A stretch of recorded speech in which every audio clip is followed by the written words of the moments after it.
Jésus-Christ revient très bientôt. Repentez-vous, Matthieu 4, 11, et sanctifiez-vous. Hébreux 12, 14, Jésus-Christ vous aime. Témoignage par les disparus, par Joum. Début du message. Un soir d'été, lors de notre culte de famille, j'avais lu le 4e chapitre de la première épître aux Thessaloniciens. Avant d'aller me coucher, je m'étais installé confortablement dans mon fauteuil et je réfléchissais au dernier verset de ce chapitre. Pendant que je méditais ainsi, je tombai dans un profond sommeil et j'eus un rêve singulier. Mon esprit resta parfaitement lucide, ma capacité de réflexion était même plus pénétrante et plus vive qu'à l'état éveillé. Je rêvais que je m'étais réveillé tôt le matin, et qu'à mon grand étonnement, je n'avais pas trouvé mon épouse à mes côtés. Supposant qu'elle était dans la pièce voisine, j'attendis un bon moment qu'elle revienne. Mais, étant donné qu'elle ne réapparaissait pas, je me levai et m'habillai. Les vêtements de ma femme se trouvaient encore là, comme elle les avait posés en allant se coucher. Persuadé qu'elle devait être quelque part dans la maison, je me dirigeai vers la chambre de notre fille Julia, où je pensais la trouver. Je frappai à plusieurs reprises à sa porte, ne recevant pas de réponse, j'entrai, mais ni l'une ni l'autre n'était dans la pièce. Bizarre, très bizarre, me disais-je, où pourrait-elle bien être? Arrivé devant la chambre de notre fils Franck, je l'ai trouvé, lui, debout et habillé, chose surprenante, vu l'heure matinale. Deux s'était levé de si bonne heure parce qu'il avait eu une nuit très agitée. Je lui fis part de l'inexplicable disparition de sa mère et de sa sœur, et je le priai de faire le tour de la maison afin de les chercher. Moi-même, je finissais de m'habiller en hâte. Au bout de quelques minutes, mon fils entra dans ma chambre et m'annonça qu'il avait cherché les disparus dans toute la maison, mais en vain. De plus, les portes d'entrée étaient encore fermées de l'intérieur, aussi soigneusement que la veille au soir. Ni l'un ni l'autre, nous ne savions ce qu'il fallait en penser, notre perplexité était totale devant cette singulière disparition. Je retournai examiner la chambre de ma fille. J'y trouvai sa Bible ouverte, posée sur une petite table, et un verset spécialement souligné attira mon regard, c'étaient les mots, « C'est pourquoi, vous aussi, tenez-vous prêts, car le Fils de l'homme viendra à l'heure où vous n'y penserez pas », ma femme mettait ces mots, et d'autres passages semblables, en relation avec la venue du Seigneur pour chercher les siens, d'après 1 Thessaloniciens 4, 13-17. Moi, par contre, j'y voyais une exhortation à se préparer pour la mort. Mais revenons à notre situation. Mon fils et moi décidâmes ensemble de téléphoner à nos meilleurs amis, et de mener noire enquête encore avant le petit déjeuner. Ma première visite fut pour Madame E, une sœur de ma femme. Certes, elle et son mari étaient de braves et bonnes gens, pratiquants, mais de tendance quelque peu mondaine. Il me fallut sonner plusieurs fois, ce qui ne fit qu'augmenter mon impatience. Enfin, ma belle-sœur vint m'ouvrir elle-même, me demandant d'excuser la lenteur de sa réaction car, ce matin-là, elle se trouvait dans une situation embarrassante. Il fallait qu'elle prépare elle-même son petit déjeuner, du fait que sa servante, qu'elle avait pourtant toujours considérée comme une bonne chrétienne, lui avait joué un tour pendable. Elle était partie, tout simplement, sans même avoir allumé le feu et sans aucun mot d'explication. Mais nous n'arrivons absolument pas à comprendre comment elle a pu sortir de la maison. Les portes étaient toutes bien verrouillées et les clés sur les serrures, telles que nous les avions laissées hier soir, en rentrant d'une agréable partie de bridge, me confia-t-elle. En effet, c'est vraiment très étrange, répondis-je, et je lui fis part du motif de ma visite matinale. Lorsqu'elle apprit l'énigmatique disparition de mon épouse et de ma fille, elle en fut à tel point bouleversée que je m'interrompis sur le champ et me fis inviter chez elle pour le café, car, moi aussi, je n'avais pas encore déjeuné. Quand son mari apprit la chose, il plaisanta, disant que ma femme me jouait sans doute un tour à sa façon, dans le seul but de m'obliger à me lever plus tôt. De m'assura que les disparus ont dû se cacher quelque part dans la maison et qu'en rentrant, je ne manquerai pas de les retrouver. Lorsque nous avions pris place à table, ma belle-sœur fit remarquer qu'il n'y avait pas de lait pour le café, car le laitier, lui aussi, qui d'ordinaire était la ponctualité même, l'avait laissé tomber ce matin-là. Tout à coup, la sonnette retentit et mon fils Franck entra, il était dans un état d'extrême excitation. Vainement, il avait essayé de trouver sa mère chez nos amis et connaissances, et, presque partout, c'était la même stupéfaction et la même inquiétude. En tout lieu, on cherchait des membres de famille qui avaient disparu. Ils venaient juste de la maison où ils n'avaient trouvé que la servante, toute bouleversée d'avoir été si souvent questionnée sur le sort des disparus.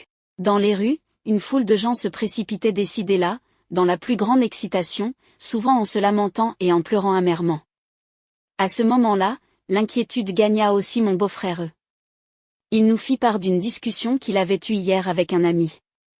Celui-ci avait déclaré qu'à l'heure actuelle, la plupart des membres de l'Église ne sont que des chrétiens de nom, qu'ils se consacrent plus au plaisir, 2 Timothée 3, 1-4, et au divertissement de ce monde qu'à Dieu, 1 Corinthiens 10, 7, 1 Corinthiens 7, 35, et que le goût des choses spirituelles avait presque disparu chez la plupart d'entre eux.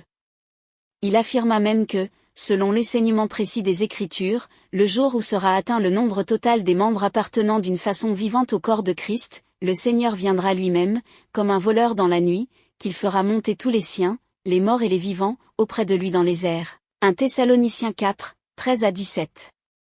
Cet événement aura lieu subitement, en un instant, et même si les trompettes sonneront, même si la voix de l'archange retentira très fort, seuls ceux qui seront prêts à être enlevés les entendront. Ainsi, il se passera ce que Christ a annoncé, disant, « Alors, de 2 hommes qui seront dans un champ, l'un sera pris et l'autre laissé. » Matthieu 24, 40, je crains, ajouta tristement mon beau-frère, que ce soit là ce qui s'est passé cette nuit, et que nous appartenions à ceux qui ont été laissés sur terre. Comme nous avions pris passablement de retard sur notre horaire habituel, nous nous sommes rendus en hâte à nos lieux de travail en ville. Franck nous avait déjà précédés, je le suivis, le cœur lourd. Dans la rue, partout des hommes et des femmes, beaucoup plus nombreux que d'habitude, sur leurs visages se lisait un profond chagrin. Dans le quartier commerçant de la ville, un grand nombre de magasins étaient encore fermés, et dans les autres, il n'y avait guère d'activité. En revanche, les bars et les cafés étaient tous ouverts, comme d'habitude. Là aussi, des groupes d'hommes étaient manifestement engagés dans des discussions sérieuses. En arrivant à mon affaire, on m'annonça l'absence de mon comptable et du vieux et fidèle garçon de course qui, depuis des années, était à mon service. Tous les autres employés étaient présents, mais ils se tenaient là sans rien faire. Cependant, il ne me venait pas à l'idée de le leur reprocher. La veille, avec un jeune et brave artisan qui voulait acquérir un petit lopin de terre, c'est-à-dire un petit morceau de terrain, tout près de la ville, j'étais convenu d'aller signer aujourd'hui le contrat de vente. Ainsi, à l'heure fixée, je me rendis chez le notaire, mais mon client n'apparut pas. Lui aussi, je le comptais parmi les disparus. Ensuite, je me rendis à la chambre de commerce. J'y trouvai un des plus grands rassemblements de commerçants, comme je n'en avais pas vu depuis des mois. Mais nulle trace aujourd'hui de l'habituelle agitation et du brouhaha des acheteurs et vendeurs, du va-et-vient affairé des commis et des garçons de course. Une oppression lugubre pesait sur toute l'assistance. On décida à l'unanimité, en raison de la grande calamité qui avait frappé la ville, qu'on accorderait un délai de paiement de 3 jours pour toutes les factures et les contrats parvenant à échéance en ce jour. Inutile de faire la liste de toutes les raisons qu'on invoquait pour expliquer le malheur qui s'était abattu sur nous. Pourtant, tous étaient d'accord sur un point, il s'agissait d'un phénomène surnaturel, et quant à nous qui étions restés sur terre, nous avions reçu par là notre châtiment. Le soir, il y eut un culte dans toutes les églises. Elles ne purent contenir tous les gens qui s'y rendaient. Chacun voulut connaître la raison et la cause de cette grande épreuve, et savoir s'il restait encore quelque espoir ou si, désormais, tout était perdu. Parmi les prédicateurs, beaucoup avaient disparu, d'autres montèrent en chair comme d'habitude. Le désordre régnait partout, l'atmosphère était à l'inquiétude et au trouble. Les reproches, accusations et contre-accusations entre pasteurs et membres d'église étaient à l'ordre du jour.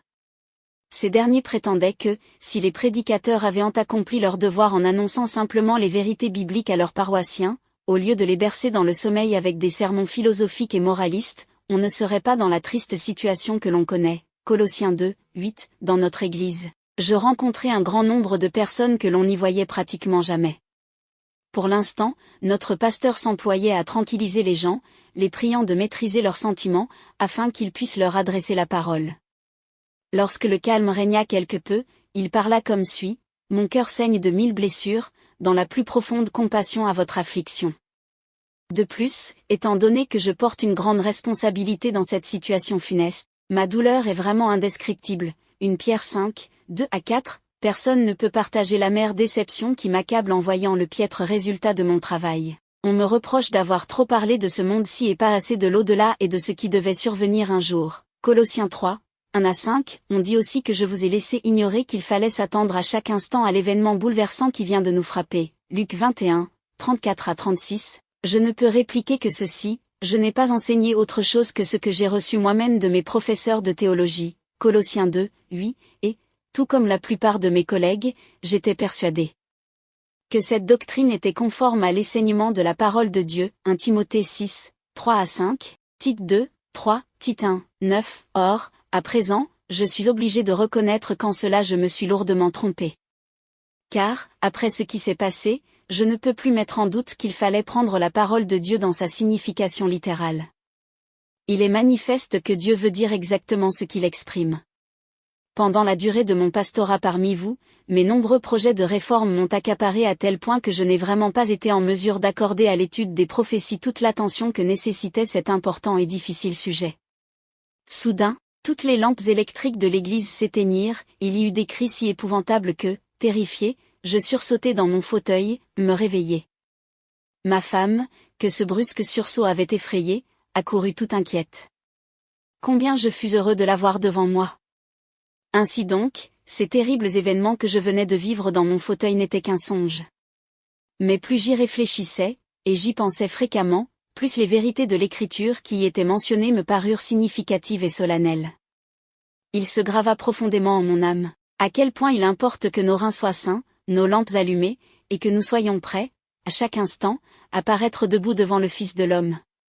Si tu n'es pas encore prêt, qu'est-ce qui t'empêche d'accepter aujourd'hui même le plein salut que donne Jésus-Christ, le crucifié, afin qu'il te rende prêt? Décide-toi et remets à ton Sauveur, une fois pour toutes, pour le temps et pour l'éternité, ta vie frappée par la malédiction divine. Amen. Amen. Maranatha.